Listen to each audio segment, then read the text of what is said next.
everyone. Today we are going to start our chapter number 13 India after independence. जैसे पिछले chapter में हमने बात की कि कैसे इंडिया ने अपनी फ्रीडम स्ट्रगल लड़ी, कैसे वो एक नेशनल मूवमेंट थी जिसमें कितने लोग इन्वॉल्व थे और हमने अपनी इंडिपेंडेंस ले ली थी 15 अगस्त 1947 में, ठीक है, from the Britishers. After that we have start making the constitution of India and it was prepared on 26 November 1949 और जब वो उसके बाद वो इम्प्लीमेंट कब हुआ 26 जनवरी 1950. डू यू थिंक दैट कि लाइक इंडिपेंडेंस लेने से हमारी सभी प्रॉब्लम्स खत्म होगी थी? नहीं, ठीक है. There were major problem that India facing at that time after the independence के बाद भी इंडिया बहुत सारी प्रॉब्लम्स को फेस कर रहा था. सबसे पहले आपको एक बात बता दें कि 1947 की जो हमारी फ्रीडम है उसके साथ हमारे एक और प्रॉब्लम आ गई थी कि India was divided into the two parts, India and Pakistan. On the religion basis पे कह लो, ठीक है, religious basis पे इंडिया डिवाइड हो गया था, दो कंट्रीज बन गई थी. सबसे बड़ी प्रॉब्लम थी रिफ्यूजी प्रॉब्लम, ठीक है. इसमें हम बात करेंगे कि सभी प्रॉब्लम्स की सबसे पहले हम रिफ्यूजी प्रॉब्लम की बात करेंगे क्योंकि कह दिया गया था जो भी मुस्लिम्स जो पाकिस्तान के एरिया साइड में रह रहे हैं, जहाँ हिंदू रह रहे हैं, ठीक है, वो इंडिया में आएंगे और जो इंडिया में कुछ मेजर पार्ट में हिंदू रह रहे हैं, मुस्लिम रह रहे हैं, वो कहाँ जाएंगे? पाकिस्तान में. ज़्यादातर जो एरिया है इंडिया का वो मतलब दिया गया था पाकिस्तान को. एक तो वेस्ट ईस्ट पाकिस्तान, ठीक है, ईस्ट पाकिस्तान यहाँ पर आज बांग्लादेश है, जो भी बंगाल असम से जो मुस्लिम्स थे वो इस साइड जाएंगे और यहाँ पंजाब और दिल्ली साइड से वो जाएंगे क्योंकि जहाँ पे मेजॉरिटी मुस्लिम थी उनको शिफ्ट करना था पाकिस्तान में. सो सबसे बड़ी प्रॉब्लम थी माइग्रेशन की, ठीक है. माइग्रेशन क्या है? जब like people move from one part to the one country to the another country move करते हैं तो वो बड़ी प्रॉब्लम थी. सबसे पहले माइग्रेशन प्रॉब्लम है. सेकंड है रीसेटलमेंट. जो भी कंट्री जो लोग जो हिंदू उधर से आ रहे हैं, ठीक है, यहाँ पे आके उनको भी इस्टेब्लिश करना है, उनको रिहेबिलिट करना है, ठीक है, उनको मुड़ से मतलब एक तरीके से पूर्ण जीवित करना है, उनका सभी काम करने हैं, उनको प्रॉपर्टी देनी है, उनको घर देना है क्योंकि वो अपना सब घर-बार वहीं पे छोड़ के आ गए थे और उनके लिए रिलीफ कैंप्स बनाए गए, ठीक है. And the government have also give the grants and financial help. उनके लिए सभी चीज़ों की ज़रूरत थी, फूड की, फाइनेंशियल हेल्प की, ठीक है, एग्रीकल्चर लैंड की, उनको घर शेल्टर देना था. So that is the main problem of the India after the partition, refugee problem जिसको हम कहेंगे. नेक्स्ट है integration of the princely state. अगर हम बात करें कि before the independence there are some princely states in India, more than 550 से ज़्यादा जो क्या थी प्रिंसली स्टेट थी.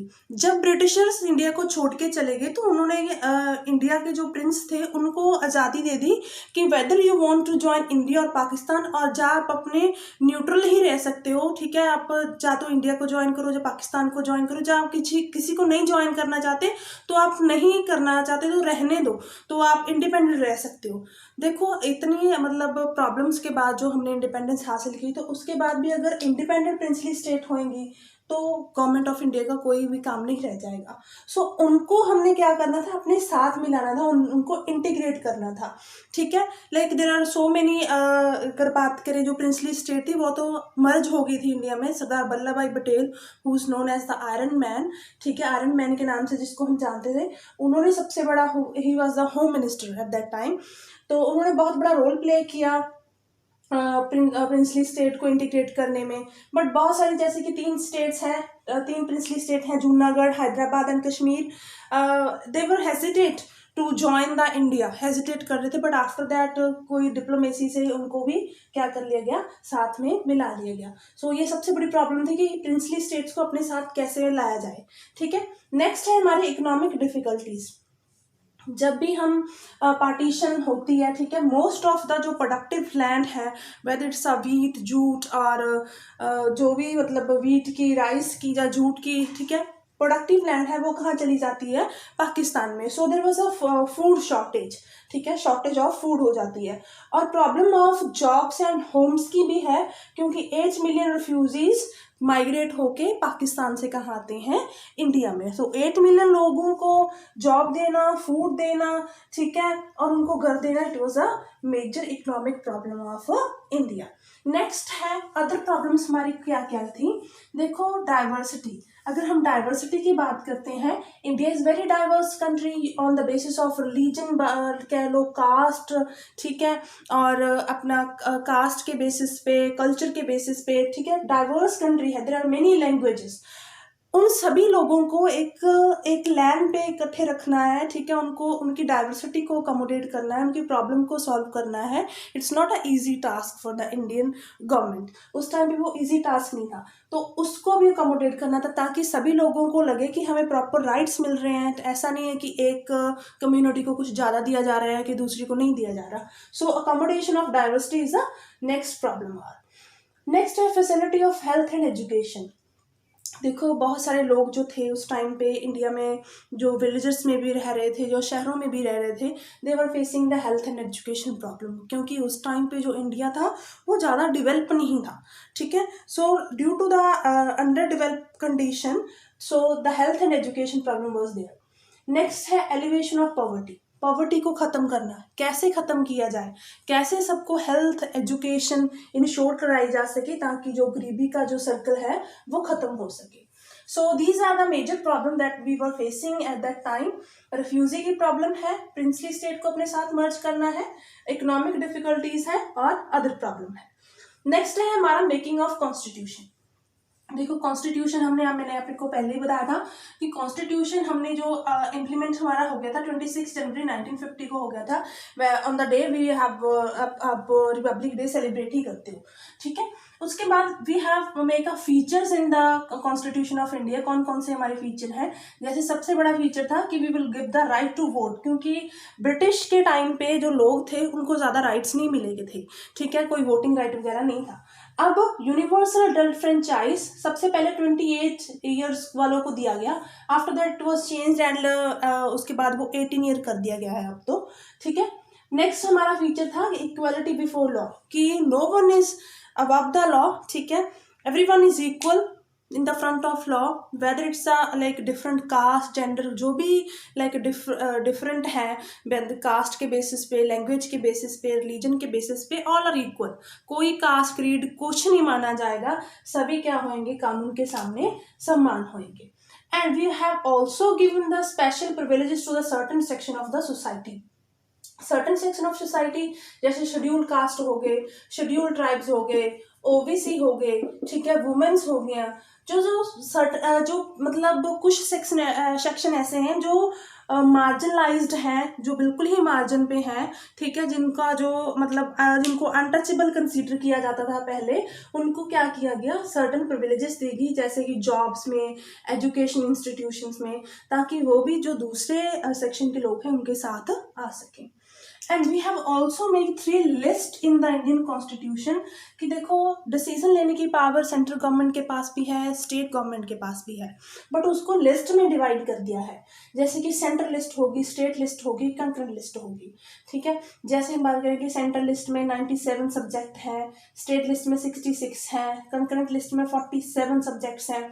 इसका मतलब क्या है कि जो भी 97 सब्जेक्ट हैं, जैसे बैंकिंग, डिफेंस और रेलवे, इन पे सिर्फ लॉ कौन बना सकता है, सेंट्रल गवर्नमेंट, ठीक है। Only the central government can make law on the important subjects. State list में क्या, जैसे एजुकेशन है, हेल्थ है, डाइवोर्स है, प्रॉपर्टी है, उस पर लॉ कौन बना सकता है, स्टेट गवर्नमेंट। अगर हम बात करें कंकरेंट लिस्ट की, जिसमें 47 सब्जेक्ट्स हैं, देखो both central and state government can make law on the concurrent list. If there is any conflict between the center and state law जब वो बना रहे हैं, then whose laws prevails, center, ठीक है। कंकरेंट लिस्ट के एक सब्जेक्ट पे मान लो सेंटर और स्टेट दोनों ही लॉ बना रहे हैं, बट अगर दोनों में कंफ्लिक्ट हो जाता है तो किसका लॉ माना जाएगा, सेंटर का। नेक्स्ट हमारा क्या है, लैंग्वेज पॉलिसी। देखो जैसे हमने इंडिपेंडेंस हासिल की, देयर वाज अ कंसेंट कि Hindi should be the official language, कि इंग्लिश को अब ख़त्म किया जाए और हिंदी को क्या किया जाए, ऑफिशियल लैंग्वेज बनाया जाए। अगर हम देखते हैं हमारी जो सदर्न स्टेट्स हैं, साउथ की स्टेट्स हैं, वहाँ पे या तो वो अपनी रीजनल लैंग्वेज बोलते हैं, ठीक है, या फिर इंग्लिश को प्रेफरेंस देते हैं। तो there was a huge problem regarding the language policy. तो उस टाइम पे कहा गया कि देखो चलो ठीक है, लैंग्वेज हिंदी को हम ऑफिशियल बना देते हैं, बट इंग्लिश को हम जो कोर्ट की लैंग्वेज है या इंटर स्टेट रिलेशन की लैंग्वेज है उसको हम इंग्लिश ही रखेंगे, क्योंकि बहुत सारी स्टेट्स हिंदी के खिलाफ थी कि हिंदी को ऑफिशियल लैंग्वेज ना बनाया जा सके, ठीक है, और हिंदी को ना बनाया जा सके और इंग्लिश को ही रखा जाए। सो उस टाइम पे लैंग्वेज पॉलिसी को भी देखा गया। नेक्स्ट है role of B.R. Ambedkar. B.R. Ambedkar was a person who is known as the father of the Indian Constitution. He was the chairman of the drafting committee who drafted the Constitution of India. When the Constitution was prepared, he said कि we got the political equality. तो political equality तो हमने ले ली है, but we have to got the economic and social equality. कि economic और social equality भी हमें होनी चाहिए. So these were the features of the Indian Constitution that was insert in the Indian Constitution. Now we will discuss the economic and foreign policy of India after independence. Now we will discuss the plan development कि India ने अपनी जो planning है after independence कैसे की, ठीक है। सबसे पहले we have adopted the mix economy. Mix economy का मतलब देखो क्या होता है कि हमारे क्या है, ना तो फुली हम प्राइवेट हैं ना ही हम फुली पब्लिक हैं, प्राइवेट और जो पब्लिक सेक्टर है दोनों ही जॉइंट है, ठीक है।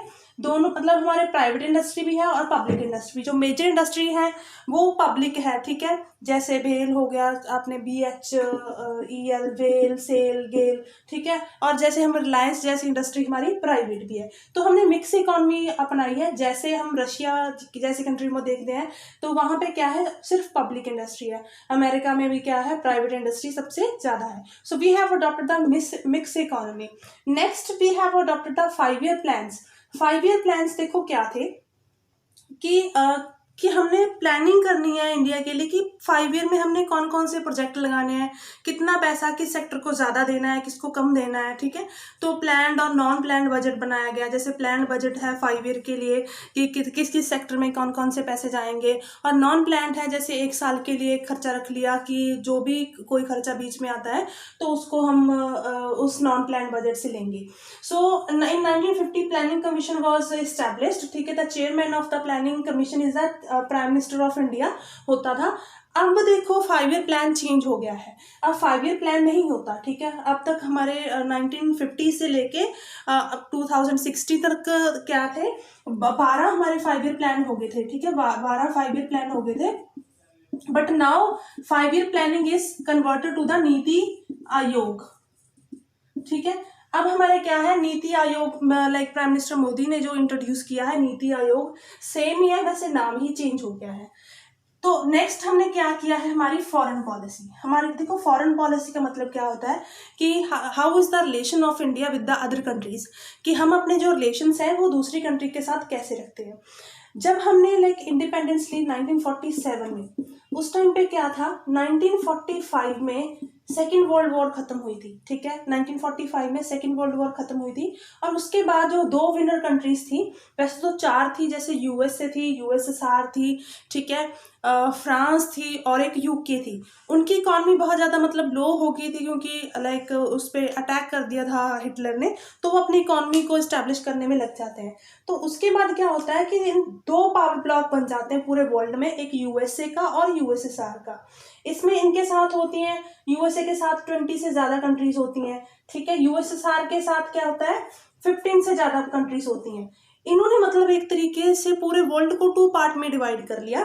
जैसे USA को कैपिटलिस्ट ब्लॉक बोला जाता था, USSR को सोशलिस्ट ब्लॉक। इनमें एक आइडियोलॉजिकल कन्फ्लिक्ट था कि किसकी आइडियोलॉजी अच्छी है, ठीक है, प्राइवेट सेक्टर वाली अच्छी है USA की, या पब्लिक सेक्टर वाली अच्छी है USSR वाली की। तो उस टाइम पे जो न्यूली कॉलोनाइज्ड कंट्री थे उनको एक मतलब ऑफर आता था कि आप किसके साथ जाना चाहते हो, किस पावर ब्लॉक के साथ जाना चाहते हो, बट इंडिया ने अडॉप्ट किया कि we will not go to the any block, अगर किसी ब्लॉक के साथ जुड़ेंगे तो उसी की माननी पड़ेगी, अभी तो हमने आज़ादी हासिल की है, ठीक है। So we have adopted the policy of non alignment. Non alignment को क्या बोला जाता है, नाम बोला जाता है, ठीक है, कि we will not go with the any power block, हम किसी भी पावर ब्लॉक के साथ नहीं जाएंगे, हम क्या करेंगे, न्यूट्रल रहेंगे, ठीक है। वर्ल्ड अफेयर से ना ही हम यूएसए के साथ जाएंगे ना ही हम यूएसएसआर के साथ जाएंगे। अगर एक पावर ब्लॉक के साथ चले जाते हैं तो दूसरे से हेल्प नहीं मिलेगी, जब इसके साथ चले जाते हैं तो इसकी हेल्प नहीं मिलेगी, तो इसका मतलब क्या है, हम क्या होंगे, इंडिया न्यूट्रल रहेगा, किसी के साथ नहीं जाएगा। एंड उस टाइम पे हमने नाम बनाया था 5 कंट्री के साथ मिलके, जैसे यूगोस्लाविया, इजिप्ट, इंडोनेशिया, गाना, ठीक है, उनके साथ मिलके एक जवाहरलाल नेहरू ने नाम की पॉलिसी बनाई थी कि हम अपने फॉरेन जो रिलेशन है वो नाम के थ्रू ही वर्क करेंगे, ठीक है, और हम किसी भी पावर ब्लॉक के साथ नहीं जाएंगे। So India have adopted the plan development foreign policy, ये उनकी मतलब आफ्टर इंडिपेंडेंस की जो स्ट्रेटजी थी। अगर हम देखते हैं कि डू यू थिंक दैट कि like there is elevation of poverty in India, कि जो पॉवर्टी है वो एलिवेट हो गई है, एजुकेशन प्रॉपर मिल रही है, अनटचेबिलिटी खत्म हो गई है, नो, ठीक है, किसी न किसी सेक्टर में, किसी न किसी जगह पे, किसी न किसी कंडीशन में ऐसा ज़रूर है कि ये सभी चीज़ें प्रैक्टिस हो रही हैं, बट मान लो कि थोड़ा कम हो गई हैं, बट ऐसा नहीं कि बिल्कुल ख़त्म हो गई है। वी आर लाइक हम जा रहे हैं ऐसे रास्ते पे जहाँ पे इसको ख़त्म करने की कोशिश की जा सके। सो होप सो कि ये ऐसा जल्दी ख़त्म हो जाए। So dear students, we have done this chapter India after independence. Watch this video carefully and read your chapter carefully. Thank you.